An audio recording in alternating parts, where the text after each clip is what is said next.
next? What if the people who print your money don't actually trust the money they print? And what if the safest place they know is 80 feet below a Manhattan sidewalk behind a 90-ton steel door? Manhattan, Lower Manhattan, 33 Liberty Street. If you've ever walked through the financial district, you've probably passed this building without a second thought. Stone facade, columns, a sign that says Federal Reserve Bank of New York. It looks like any other old building downtown. Thousands of people walk by it every day on their way to lunch.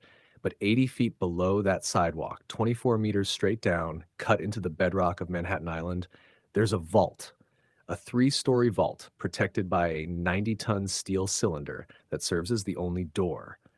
When it closes, it forms an airtight, watertight seal. Time locks and gauges. It doesn't open again until the next business day. Inside that vault, as of 2024, sit roughly 507,000 gold bars, 6,331 metric tons of gold. That's more gold than Fort Knox. It's approximately 5% of all the gold ever mined in human history in one room. Nearly all of it belongs to foreign governments. 36 countries store their gold reserves right there under a Manhattan sidewalk. The Federal Reserve doesn't own it, it just watches over it. Now, here's the part that interests me. Same building, same address, a few floors up. Offices, conference rooms, people in suits making decisions about how many new dollars to create, what interest rates should be, how much liquidity to inject into the system. That's where monetary policy gets made. One floor, gold, a metal that no one can print, no one can create with a keystroke, no one can conjure out of thin air. Another floor, paper dollars that can be and regularly are created in quantities that would have been unthinkable a generation ago. Same building, two completely different answers to the question, what is money? And for themselves, for their own reserves, they chose the one in the basement. Later in this video, we'll look at what happened when one country asked for its gold back and was told no. But first, it's not just New York. In 2022, 2023, and 2024, central banks around the world bought more gold than in any three-year period on record. According to the World Gold Council, they purchased 1,082 tons in 2022, 1,037 tons in 2023, 1,044 tons in 2024, 3 years in a row above 1,000 tons. The previous decade's average was about 473 tons per year. They more than doubled it. Over 40 countries participated, not just the usual suspects. Poland, Czech Republic, India, Singapore, Kazakhstan, Qatar, Ghana, Cambodia, the list goes on. 23 countries added gold to their reserves in just the first half of 2025, and yet not a single central bank on earth recommends that its citizens do the same. Not one. This isn't an accusation, it's an observation, and the rest of this video is about what's behind it. Let's start with who's buying and how much. China is the most closely watched buyer and the hardest to track. It doesn't report purchases in real time. In 2015, after years of silence, Beijing suddenly announced it had added 604 tons to its reserves. 600 tons accumulated quietly without telling anyone. Officially, China holds about 2,300 tons.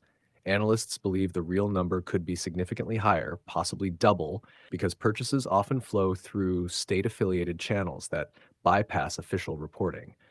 Gold still represents only about 5 to 7% of China's reserves. The US holds over 50%. That gap tells you where this is heading. Russia doubled its reserves over the past decade. India buys gold almost every month, over 870 tons and counting. Poland has been the most aggressive buyer in Europe, with a stated goal of 30% of reserves in gold. But here's where it gets more interesting. Let's look at who went the other direction. 1. Gordon Brown is the Chancellor of the Exchequer, Britain's top finance official. He decides to sell more than half of the United Kingdom's gold reserves, 395 tons. And he does something unusual. He announces the sale in advance, publicly. He tells the market exactly what he's about to do. The price of gold drops $10 an ounce on the announcement alone. Traders know a massive seller is coming, so they front-run the sale. Over the next 3 years, Britain sells its gold in a series of auctions at an average price of about $275 per ounce. That was the bottom of a 20-year bear market. It became known as Brown's Bottom, not a nickname you want attached to your career in finance. Britain raised roughly $3.5 billion from the sale. At today's prices, that same gold would be worth somewhere in the range of 50 to $60 billion. That's not hindsight being clever. That's one of the most expensive financial decisions in British history. The Bank of England's governor at the time, Eddie George, reportedly raised strong objections. He was overruled. Then there's Canada. Canada held over 1,000 tons of gold in 1965. Over the following decades, through multiple governments and multiple finance ministers, they sold it all, every last ounce. By February 2016, the Bank of Canada reported 0 tons of gold in its reserves, literally zero. A footnote mentioned 77 ounces in gold coins, essentially pocket change for a G7 nation. Canada is now the only country in the group of seven with no gold reserves whatsoever. Every other G7 nation holds at least 100 tons. Canada holds none. The official explanation: interest-bearing foreign currency assets are better suited for reserve management. That logic sounded reasonable in the 90s. In a world where $300 billion of sovereign reserves can be frozen with a phone call, and we'll get to that, it sounds considerably less reasonable today. Those who sold regret it. Those who buy say nothing and keep buying. Now, buying gold is one thing, but there's a separate trend running alongside it that tells you something even deeper about how central banks are thinking. They're not just buying gold, they're moving it physically, bringing it home. Germany, third largest economy in the world, NATO ally of the United States. In January 2013, the Bundesbank, Germany's central bank, announced a plan to bring home a significant portion of its gold from foreign vaults. 300 tons from the Federal Reserve Bank of New York, 374 tons from the Banque de France, 674 tons total. Why was German gold in New York in the first place? Cold War. When West Germany's post-war economic boom generated trade surpluses, the Bundesbank accumulated dollars and swapped them for gold at the Fed. With Soviet tanks a few hundred miles away, storing gold in Manhattan made strategic sense. Keeping it there after the Cold War ended was simply inertia. The original plan called for completion by 2027. Germany finished early by 2017. But the initial announcement raised eyebrows. In the first year, only 5 tons arrived from New York, 5 tons out of 300. That fueled years of speculation about whether the gold was actually there. The Bundesbank eventually confirmed it was, and the transfer was completed ahead of schedule. But the question lingered. Why did it take a national campaign, parliamentary oversight, and public pressure for a country to retrieve its own property? Then there's Venezuela. In December 2018, the Central Bank of Venezuela requested the return of its gold from the Bank of England, about 31 tons, worth roughly $1 to $2 billion at the time. The Bank of England refused. The stated reason was political. Britain, along with the United States and several other countries, had recognized opposition leader Juan Guaido as Venezuela's legitimate president rather than Nicolas Maduro. The Bank of England said it couldn't accept instructions from Maduro's government. The gold has been tied up in legal proceedings ever since. Years of court battles, appeals, rulings, and reversals. As of early 2026, Venezuela still doesn't have its gold back. You can have whatever opinion you want about Venezuela and politics. That's not the point here. The point is, a sovereign nation deposited gold in a foreign vault, asked for it back, and was told no. That's not a theory, that's a court record. If the idea that an institution can hold your assets and refuse to return them sounds extreme, it's happened before, many times, to ordinary people. I covered the mechanics of how that works in my video on bank runs. Poland tells a quieter story. A small country geographically close to the conflict in Ukraine. In recent years, Poland has been steadily bringing its gold home from the Bank of England and building up reserves aggressively. Poland's central bank governor has been publicly vocal about it, a rarity in central banking where gold purchases are usually discussed in whispers, if at all. Poland has set a target of 30% of total reserves in gold. No drama, no lawsuits, just a practical, methodical decision. If the gold isn't physically in your country, you're trusting someone else's promise that you can access it. And promises, as Germany and Venezuela learned in very different ways, have conditions attached. Three different countries, three different sizes, three different relationships with the West, one common action: bring the gold home. The question writes itself. Why would you spend millions on armored transport, insurance, and logistics to move gold you already own unless you no longer fully trust the people holding it for you?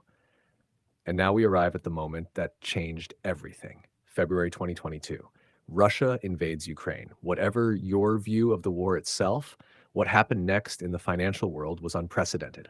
Within days, a coalition of Western nations froze approximately $300 billion in Russian central bank reserves. Dollars, euros, bonds, securities, anything held in Western jurisdictions was locked. Russia's finance minister confirmed the number publicly, about 300 billion out of a total of 640 billion in reserves. Roughly half gone. Not confiscated, technically, but frozen. The money exists on a screen somewhere. Russia cannot touch it. This was, by any measure, the most significant financial sanction in modern history. Never before had a major economy's sovereign reserves been frozen on this scale, this fast. Now, again, this isn't about who's right or wrong in the conflict. And what they saw was this: reserves held in someone else's jurisdiction are not your reserves. They are reserves you're allowed to use until you're not. Treasury bonds in a foreign depository are not your asset. They're an asset that requires someone else's permission to access. The only thing that cannot be frozen, blocked, sanctioned, or switched off is a physical object sitting inside your own vault on your own territory. No middlemen, no counterparty, no permission needed. That's gold. And even without sanctions, the dollar itself has lost over 96% of its purchasing power since 1913. I made a full video tracing that decline decade by decade. I'll link it here. The trend toward gold accumulation by central banks didn't start in 2022. It had been building for years, but 2022 was the accelerant. It was the moment when a theoretical risk became a demonstrated reality. Every central banker in the world watched $300 billion become inaccessible overnight and asked one question: could that happen to us?